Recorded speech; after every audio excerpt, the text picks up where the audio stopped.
মধ্যপ্রাচ্যের বেশ কয়েকটি দেশ গাজায় হামাসের বিরুদ্ধে লড়াই করার জন্য সেনা পাঠানোর প্রস্তাব দিয়েছে বলে দাবি করেছেন যুক্তরাষ্ট্রের প্রেসিডেন্ট ডোনাল্ড ট্রাম্প।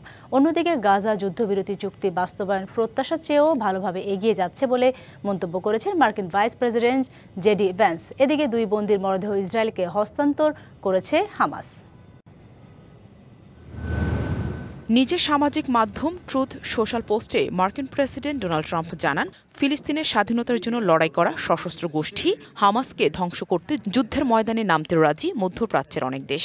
এ বার্তা পেয়ে হামাসকে নতুন করে হুমকিও দিয়েছেন ট্রাম্প। ট্রাম্প তার পোস্টে কোনো দেশের নাম সুনির্দিষ্ট করে উল্লেখ করেননি, তবে এই অঞ্চলে সহায়তার জন্য ইন্দোনেশিয়ার কথা বিশেষভাবে উল্লেখ করেন। সম্প্রতি ইন্দোনেশিয়া সহ আরও কয়েকটি দেশের সরকার গাজায় নিরাপত্তা ও স্থিতিশীলতা ফিরিয়ে আনার জন্য শান্তিরক্ষী বাহিনী পাঠানোর প্রস্তাব দিয়েছে, কিন্তু কোনো দেশই হামাসের সাথে সরাসরি সংঘাতে যাওয়া নিয়ে কিছু বলেনি। এদিকে গাজা যুদ্ধবিরতি চুক্তি বাস্তবায়ন প্রত্যাশার চেয়ে ভালোভাবে এগিয়ে যাচ্ছে বলে মন্তব্য করেছেন মার্কিন vice president JD Vance. Israel সফরকালে তিনি একথা বলেন। The Israeli government has been remarkably helpful in this. I want to thank them, thank our Israeli partners and all the folks particularly. Hamas যদি এই যুদ্ধবিরতিতে সহযোগিতা না করে তাহলে তাদের নিশ্চিহ্ন করে দেয়া হবে।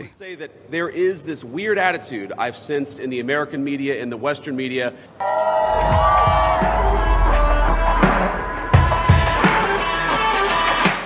অন্যদিকে আরও দুই ইসরায়েলি বন্দীর মরদেহ হস্তান্তর করেছে হামাস। মরদেহ দুটি রেড ক্রসের মাধ্যমে হস্তান্তর করা হয়। ইসরায়েলি সেনাবাহিনী জানিয়েছে হামাস এখন পর্যন্ত 15টি মরদেহ ফেরত দিয়েছে।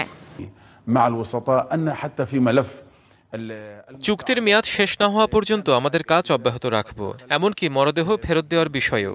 আমরাও চাই আমাদের মরদেহগুলো পরিবারের কাছে ফিরে আসুক।